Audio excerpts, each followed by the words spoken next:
The summer of 1944 did not arrive gently over Normandy.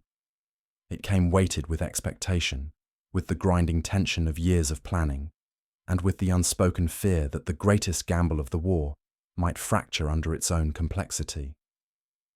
In London, maps lay open like exposed nerves. In Washington, calculations were repeated until numbers lost meaning. And on the beaches of France, men bled into the sand while history held its breath. Operation Overlord was no longer an idea.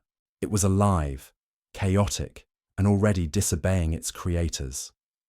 Bernard Montgomery stood at the center of that chaos, not on the beaches themselves, but in the architecture of command that stretched from the hedgerows of Normandy to the halls of power across the Atlantic. To the Americans, particularly General Eisenhower and the planners around him, the battle plan was a fragile consensus, carefully balanced between British caution and American urgency. To Montgomery, it was something else entirely, a framework, provisional and malleable, subordinate to his own reading of the battlefield. And when he chose to deviate, he did so without apology. The American plan emphasized a rapid breakout, a swift exploitation of German disorganization, and a belief that momentum itself could become a weapon. Montgomery saw only danger in that optimism. The Germans, he believed, were not yet broken. Their armor still loomed, their command structure bruised, but functional. To rush, in his view, was to invite catastrophe. So he slowed the advance, consolidated positions, and focused British and Canadian forces on drawing German strength toward Caen, deliberately absorbing pressure that the Americans believed should have been avoided. This decision echoed far beyond Normandy. Reports crossed the Channel, stripped of nuance and heavy with frustration. American officers whispered of obstruction, of British timidity masquerading as strategy. Some spoke openly of betrayal, not of alliance, but of intent. And eventually, those whispers reached Winston Churchill. Churchill was not new to conflict between allies. He had spent the war balancing egos as much as armies, smoothing fractures before they split into chasms. But Montgomery tested him in a way few others could. Brilliant, infuriating, stubborn, and utterly convinced of his own correctness, Montgomery was both an asset and a liability. Churchill admired his victories in North Africa, his ability to inspire troops, his clarity of vision. Yet he also knew that Montgomery's independence could strain the alliance at the worst possible moment. When Churchill was briefed on Montgomery's disregard for the American battle plan, his reaction was not immediate anger. It was something colder, more calculating. He understood the stakes. Normandy was not merely a battlefield, it was a symbol of unity. If the alliance fractured there, the consequences would ripple through the entire war effort. Stalin was watching. The world was watching. And so, in the quiet moments after the briefings ended, Churchill weighed words as carefully as bombs. What he said, and how he said it, would matter as much as any division moving through France. Churchill did not storm into confrontation. He never did when the situation required finesse. Instead, he framed the issue as a shared burden.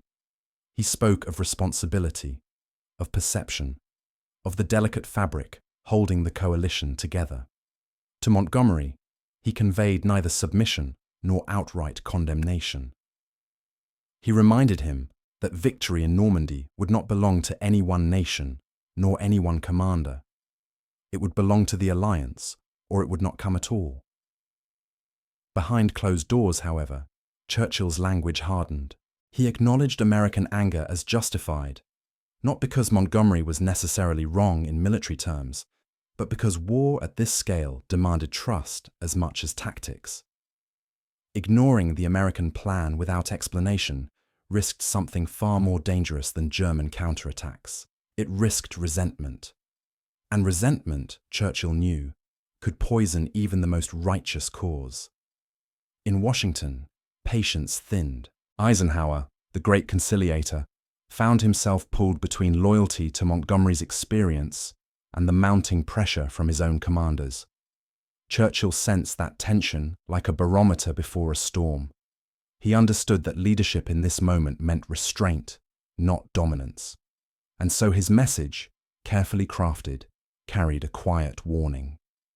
Strategy could be debated, independence could be tolerated, but disregard for allies could not. Normandy in those days was not only being fought with rifles and artillery, it was being fought with words, with cables sent across oceans, with decisions made in rooms far from the sound of gunfire. And Churchill, ever the statesman, knew that what he said about Montgomery's actions would shape not only the campaign, but the fragile unity holding the free world together. As the beaches filled with the dead and wounded, and the bocage swallowed men whole, the question lingered unanswered. Would Montgomery's defiance be remembered as prudence or as arrogance? Would Churchill's restraint preserve unity or merely delay a reckoning? History had not yet decided. But the tension, thick and unspoken, pressed down on every command tent and cabinet room alike. If you're watching from somewhere in the world right now, take a moment and tell us in the comments where you're watching from. The meeting took place under the heavy ceiling of the war rooms in London, the air thick with the scent of tobacco and fatigue. It was not the grand council of generals or ministers that the public imagined when they thought of Churchill's leadership. It was smaller, more intimate, a conversation intended to correct without humiliating, to warn without breaking the fragile pride of a man who did not yield easily. Montgomery entered with his usual clipped stride, his uniform immaculate, his expression a blend of confidence and irritation. He knew why he had been summoned, and Churchill, who had dealt with kings and tyrants alike, knew that handling Montgomery required the precision of a surgeon and the patience of a priest. "Sit down, Bernard," Churchill said, his voice carrying that rare tone of calm authority, the kind that announced disappointment rather than anger. He spoke not as Prime Minister to General, but as one soldier to another. Between them lay a map of Normandy, cluttered with arrows and coloured pins, the kind of organised chaos that only generals could truly decipher. The plan, or the divergence from it, was no longer just a matter of military theory. It was a question of trust. Montgomery defended himself with that unflinching logic that had served him so well in North Africa. The Americans, he argued, did not understand the density of German defences, the resilience of the SS divisions clustered around Caen. To rush forward was to break the line too soon, to stretch supply and expose the flanks. His plan, he insisted, was not defiance, but necessity. The Allies could not afford impulsiveness. He was buying time, and with time, lives. Churchill listened without interruption, his cigar unlit, rolling slowly between his fingers. His eyes never left Montgomery's face. He had heard similar arguments before, rational, sound, and utterly devoid of empathy for the political dimensions of war. When Montgomery finished, there was a silence that seemed to stretch the width of the Channel itself. Then Churchill leaned forward. His words came softly, yet carried the weight of command. "My dear Monty," he began, the tone deceptively affectionate, "you are fighting the Germans with great skill. But remember, you are not only fighting Germans, you are fighting with Americans. And that, my friend, requires diplomacy as much as tactics." The words cut through Montgomery's pride with surgical precision. It was not an accusation, but a revelation. The war was no longer the private affair of nations. It was a union of temperaments, strategies, and egos, all bound by a single objective. Churchill warned that ignoring American plans, even with reason, risked unravelling that fragile union. "They must never feel," he said, "that the British think themselves wiser than their blood and their dead upon those beaches." Montgomery's response was stiff, almost ceremonial. He acknowledged the Prime Minister's concern, but held firm to his view that command unity did not mean blind conformity.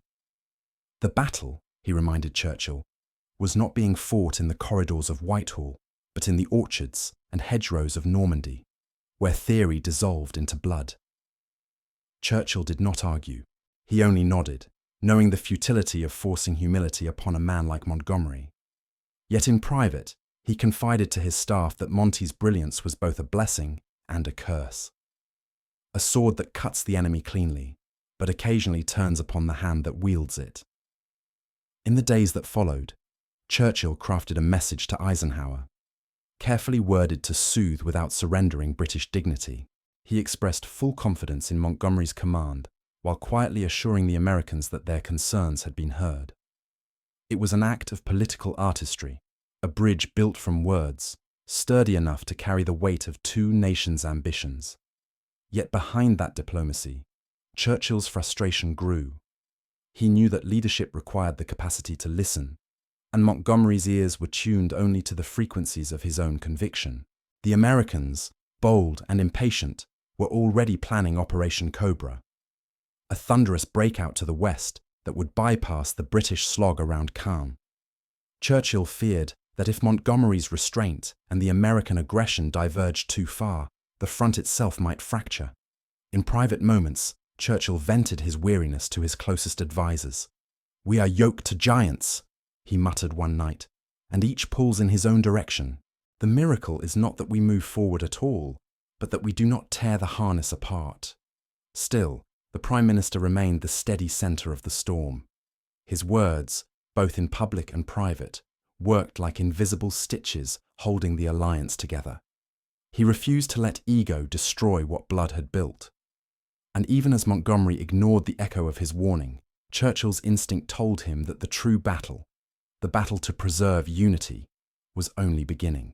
If you believe stories like this should be remembered and shared, consider subscribing. It helps keep these moments of history alive for others who seek to understand the human weight behind the war. The summer sky over the English Channel was deceptive, bright at dawn, leaden by dusk. The winds that swept across the water carried the scent of salt and smoke, and the murmurs of men who had crossed from one world into another. Below, in the tangle of Normandy's hedgerows, the war had taken a new shape. The careful geometry of maps had given way to the raw chaos of mud, blood, and confusion. What had begun as liberation now felt like endurance, and the men at the top, Churchill, Eisenhower, Montgomery, found themselves fighting battles that were as political as they were military.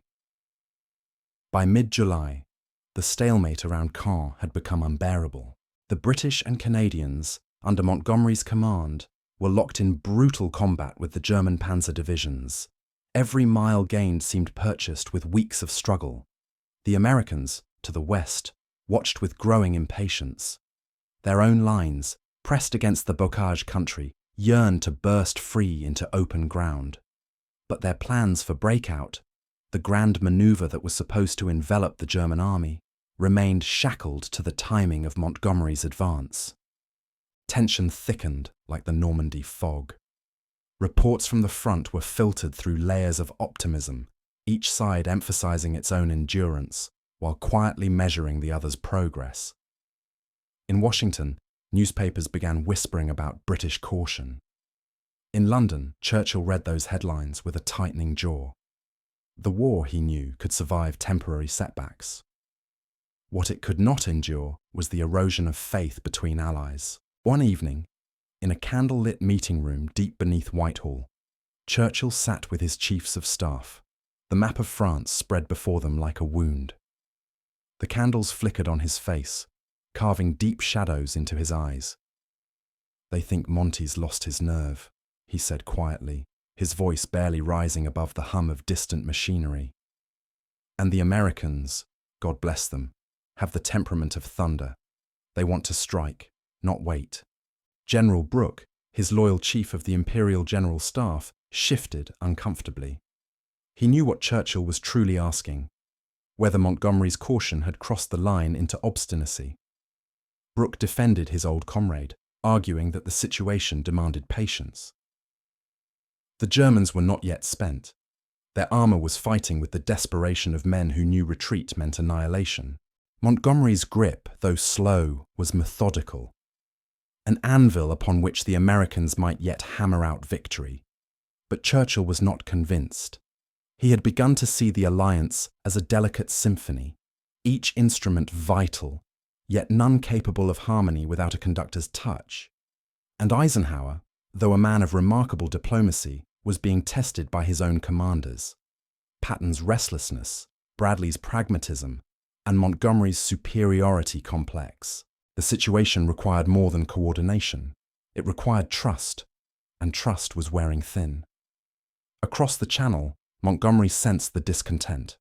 Reports of American irritation reached him daily, some polite, others brimming with indignation. Yet he refused to bend. "The enemy decides the pace," he told his staff. "Not Washington, not London, the Germans."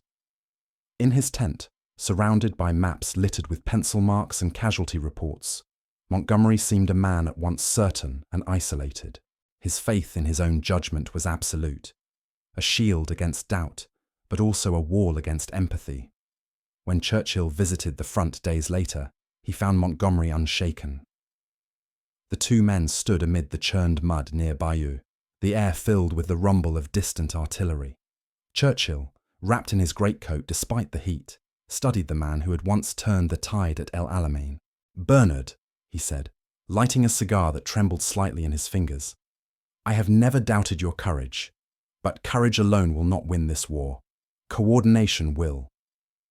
Montgomery looked out toward the horizon, his expression unreadable. "Prime Minister," he replied evenly, "I will win this war by fighting it, not by debating it."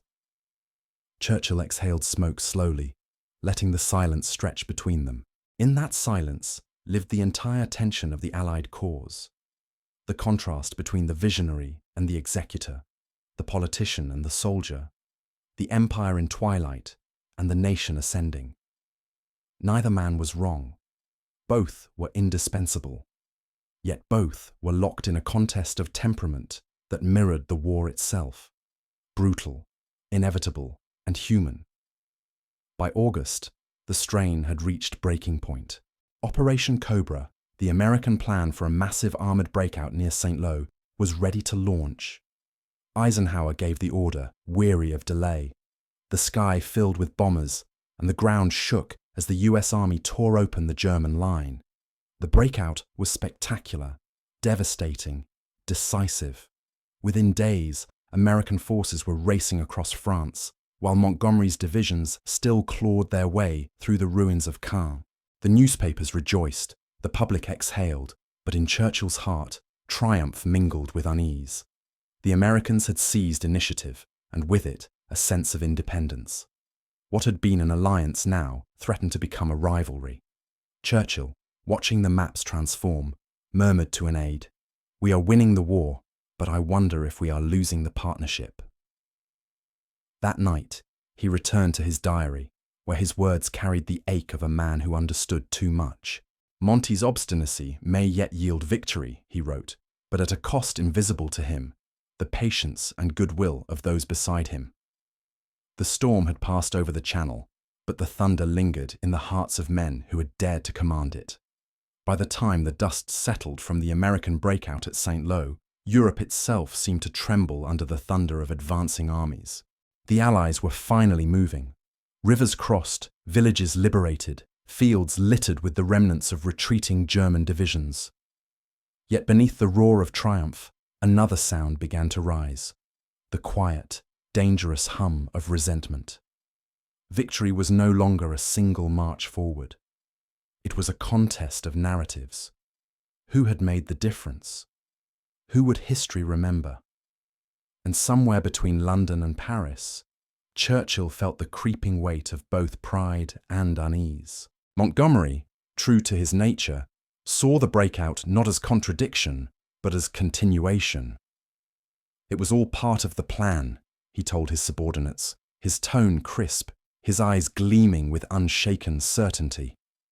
In his mind, his deliberate pressure around Caen had fixed the German forces long enough for the Americans to strike decisively in the West. His logic was sound, even brilliant, yet it lacked the humility that diplomacy demanded. The Americans, meanwhile, saw something entirely different. A British commander who had stalled, and a US Army that had broken the stalemate by sheer initiative. The press began to reflect this division. American newspapers hailed Patton's advance, Bradley's precision. Eisenhower's calm authority. British papers countered with defences of Montgomery's strategic genius. What had once been an invisible tension between generals now spread into the bloodstream of public opinion. Churchill watched it unfold like a slow-motion collapse of trust, one headline at a time. One night, as the bells of Westminster marked the late hour, Churchill sat alone in his study. The war map before him glowed under the soft light, rivers traced in ink, arrows of red and blue stretching across France like veins of destiny. He poured himself a small glass of cognac, the sound of it punctuating the silence. To him, the Battle of Normandy was no longer just about ground taken or towns liberated. It was about the shape of the post-war world. He understood, with the clarity of an old strategist, that every argument, every misstep, every clash of ego between Montgomery and the Americans would echo into the peace that followed. He thought of Roosevelt, patient, frail, but perceptive, and of Eisenhower, who bore the impossible burden of holding giants in the same room without letting their pride consume them. And then, inevitably, his thoughts returned to Montgomery. "The man fights like a lion," Churchill muttered to himself, "but speaks like a man who forgets others bleed." In those weeks, the War Cabinet grew restless.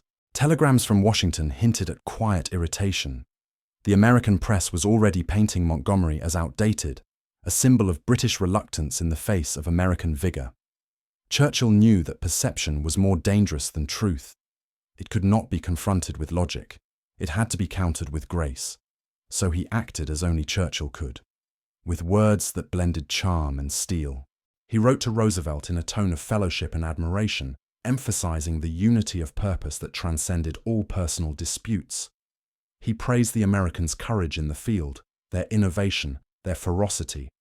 But between the lines, he also planted a seed, the subtle reminder that the British had been the first to stand alone, that Montgomery's caution was born not of fear, but of the memory of 1940, when haste had meant annihilation. In speeches before Parliament, Churchill took the same care. He spoke not of generals, but of comradeship. He painted the Allied effort as one vast organism, British endurance, American power, Soviet blood.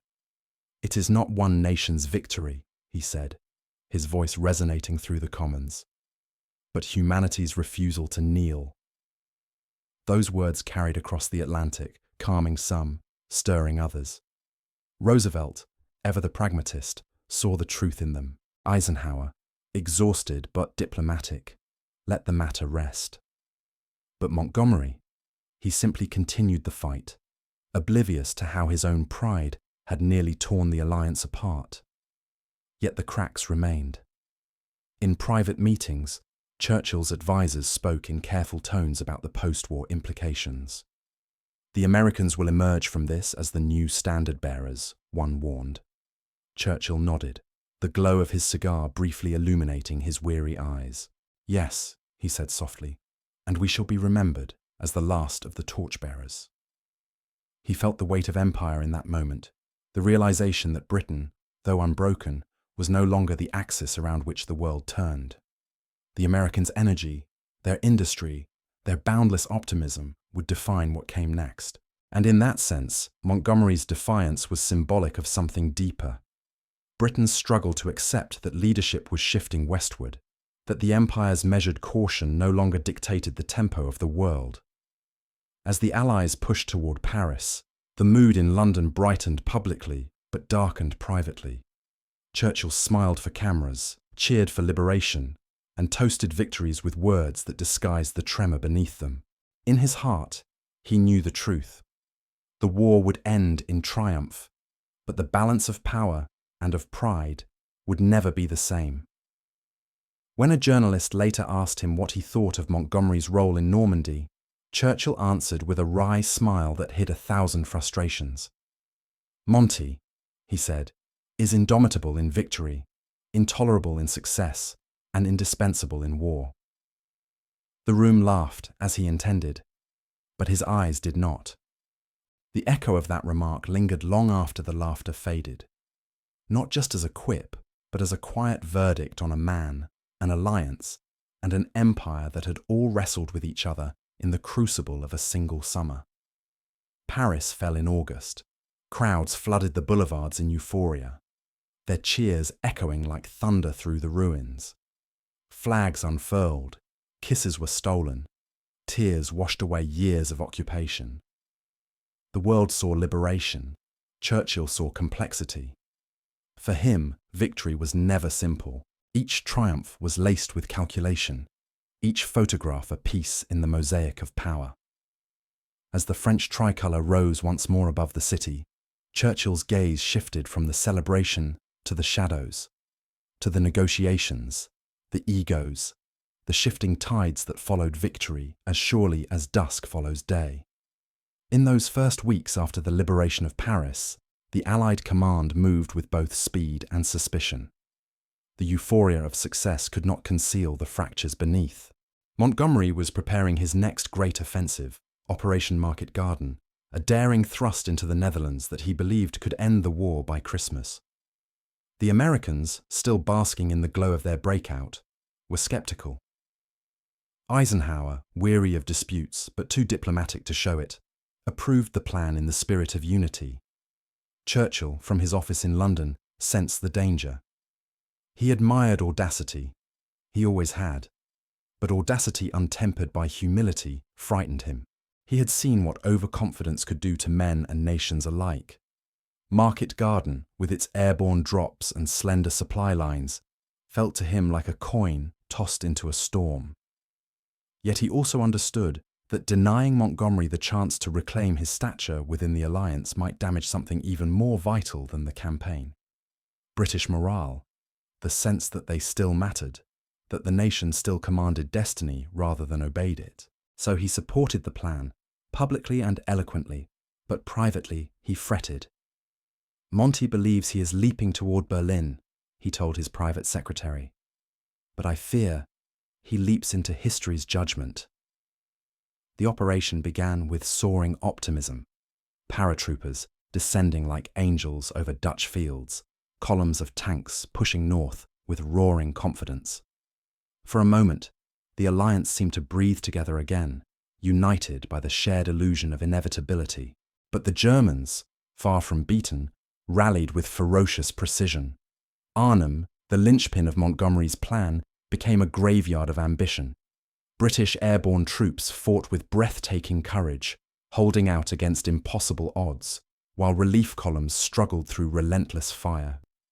And when it ended, the Rhine still lay beyond reach, and thousands of men lay dead or captured. News of the failure spread quickly. In Washington, questions were whispered. In London, silence reigned. Montgomery emerged, as always, unrepentant. He framed the operation as a partial success, a phrase that infuriated the Americans and exhausted Churchill. To Montgomery, defeat was a matter of interpretation. To Churchill, it was a matter of consequence.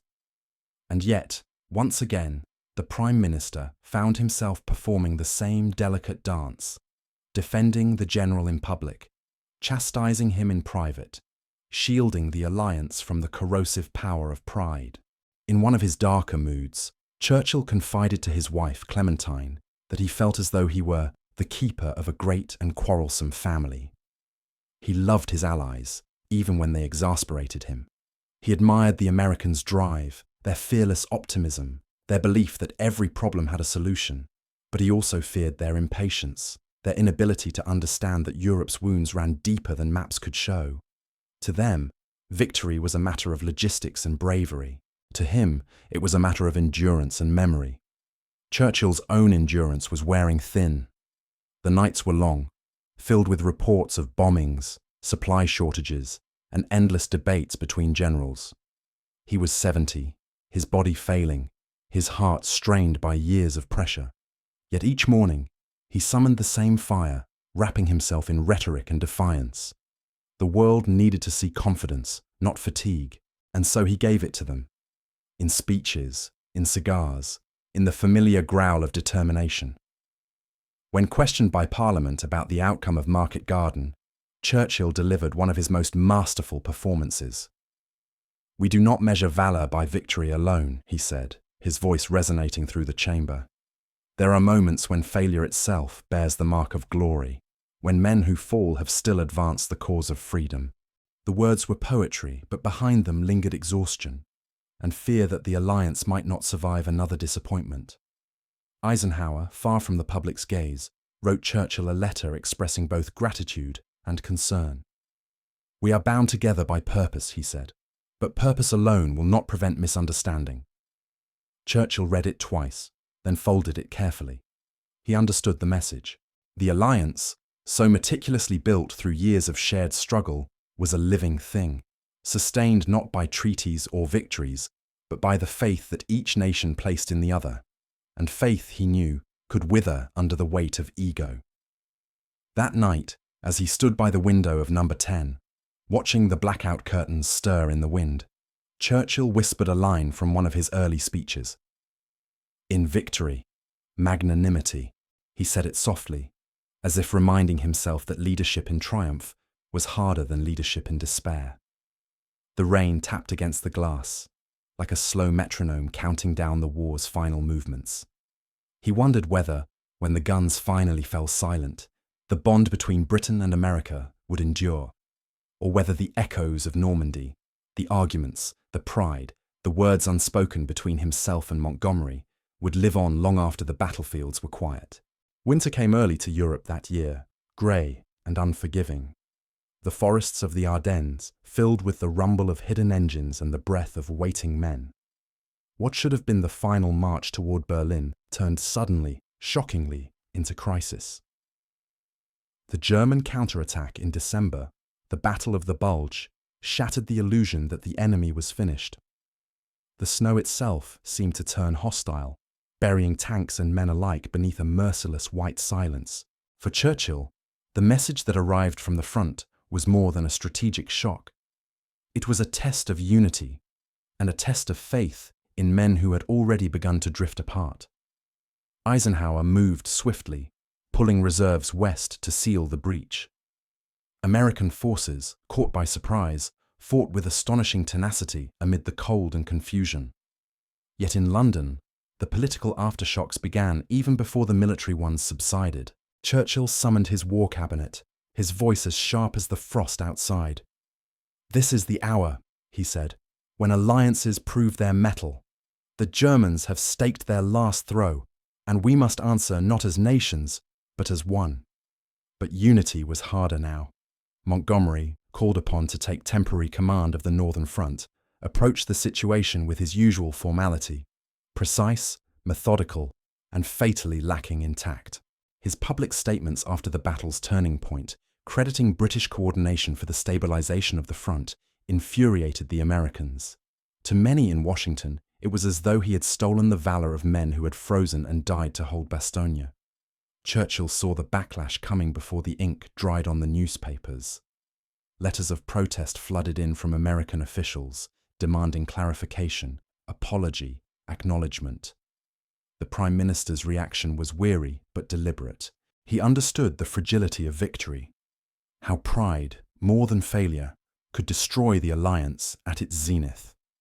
He summoned Montgomery to a private audience in London, a meeting that history remembers only through fragments, diary entries, second-hand recollections, the echo of raised voices in the corridors of power.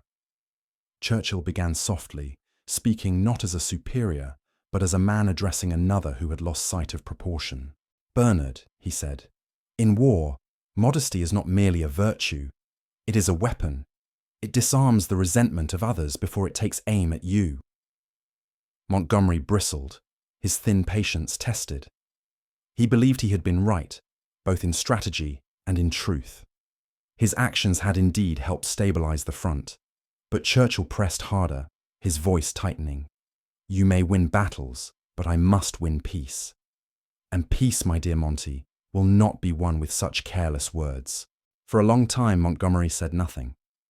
When he finally spoke, it was not in defiance, but in cold, clipped fatigue. "I do what I must, Prime Minister. Others may speak how they like." Churchill's silence then was more eloquent than any rebuke. He had seen this before, the blindness of genius, the curse of certainty. Montgomery would never understand that his true battlefield was no longer the mud of Europe, but the fragile hearts of allies. As the war dragged toward its end, Churchill moved between exhaustion and exaltation. He addressed Parliament with fire, visited wounded soldiers with tenderness, and kept correspondence with Roosevelt that mixed affection and strategy in equal measure. But inside, he felt the slow unraveling of something larger than himself. The alliance was fraying, not visibly, not yet, but in subtle gestures, in the guarded language of telegrams, in the way American generals began to speak, as though the post-war world already belonged to them.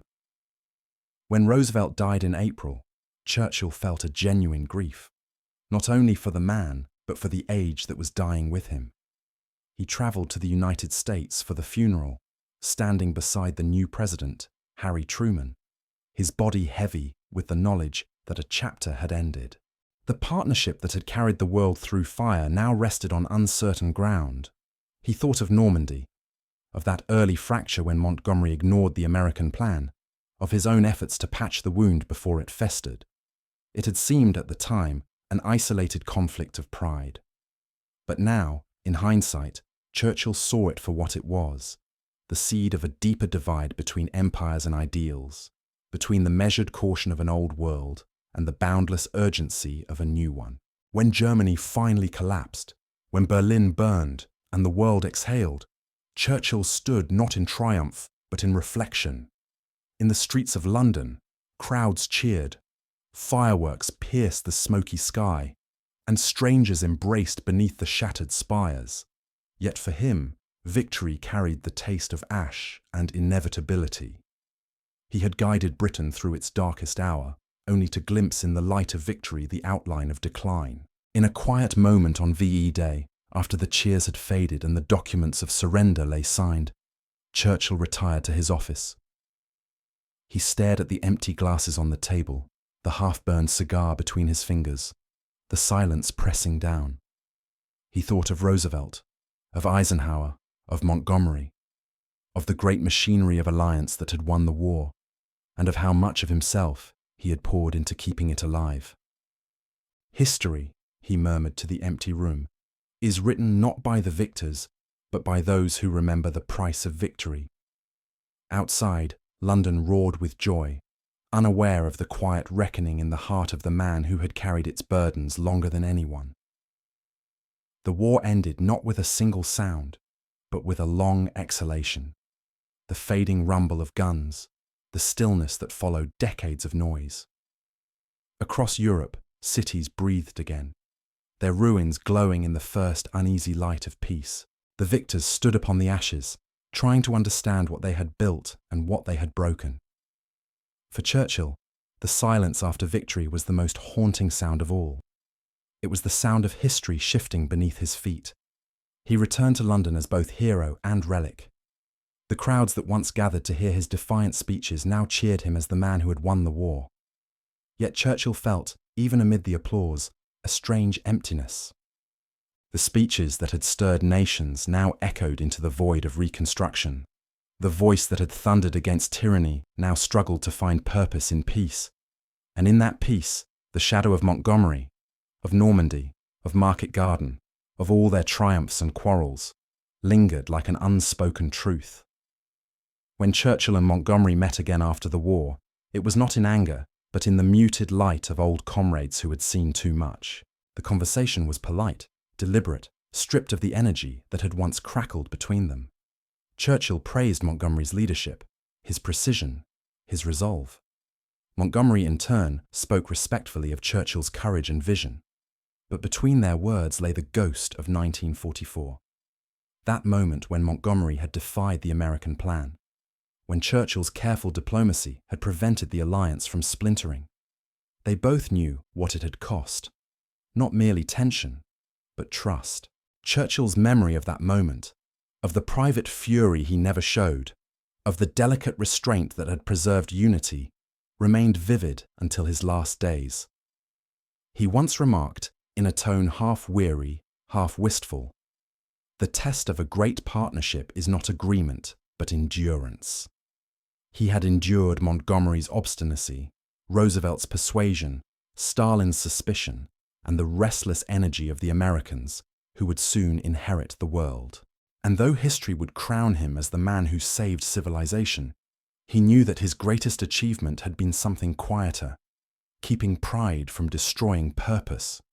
As Europe rebuilt, as the maps were redrawn and empires dissolved, Churchill watched from the edge of twilight. The United States, once the eager ally, became the center of a new world order. Britain, battered and proud, began its long descent from empire to memory. He understood it before most, that the war had not only defeated Hitler, but had rewritten the architecture of power. "The Americans," he told Clementine one evening, "have not inherited the world. They have inherited responsibility, and they will learn, as we did, that responsibility is the hardest victory of all." The years after 1945 passed like chapters closing one by one. Churchill lost the election that same summer, replaced by the promise of peace and progress. Yet when he stood before Parliament to deliver his farewell, he carried himself with the same indomitable poise. "This is not the end," he said softly, "but another beginning." The chamber erupted in applause, not only for the man, but for the era he represented, an era of defiance, of unity, of imperfect but enduring faith in something larger than ambition. In his later years, when the past returned to him like a persistent dream, he sometimes spoke of Normandy, not as a place of war, but as a place of revelation. "It was there," he said once to an aide, "that we learned the greatest truth of victory, that men can win wars and still lose understanding." He never blamed Montgomery outright. He never needed to. He saw in the general's obstinacy the reflection of his own. Two men forged from the same iron, unwilling to bend, destined to clash, yet bound by necessity. When Montgomery visited him for the last time at Chartwell, years later, they walked slowly through the gardens as the sun sank behind the hills. There were no arguments, no recriminations, only the gentle murmur of old soldiers speaking of battles that now belonged to books. Churchill paused by the pond, watching the ripples move across the water, and said quietly, "We did what we had to, and somehow the world survived us." Montgomery nodded, silent for once. It was the nearest thing to peace either man had ever known. In the end, Churchill's words about that summer of 1944, the summer when Montgomery ignored the American plan and he, through sheer will, held the alliance together, were never recorded in speeches, but written in the privacy of his memoirs. There are moments in war when the fate of nations rests not on weapons, but on words withheld. He had withheld many that year, the sharp retorts, the condemnations, the truths that might have burned bridges faster than bombs could, and for that restraint, history owed him more than it would ever realize. When he died, 20 years later, the bells of London tolled as they had once done in wartime. The River Thames carried his coffin beneath silent crowds, the grey waters reflecting a sky heavy with remembrance. Somewhere beyond the noise of ceremony, beyond the tributes and the speeches, the ghost of Normandy whispered again, the sound of a commander's defiance and a statesman's silence. And in that silence lived the fragile, eternal truth of leadership, that sometimes the greatest victories are the ones fought not on the battlefield, but within the heart. If this story moved you, if it reminded you of the courage, the pride, and the fragile humanity behind history, take a moment to like this video and subscribe. More untold moments of the Second World War are waiting to be remembered.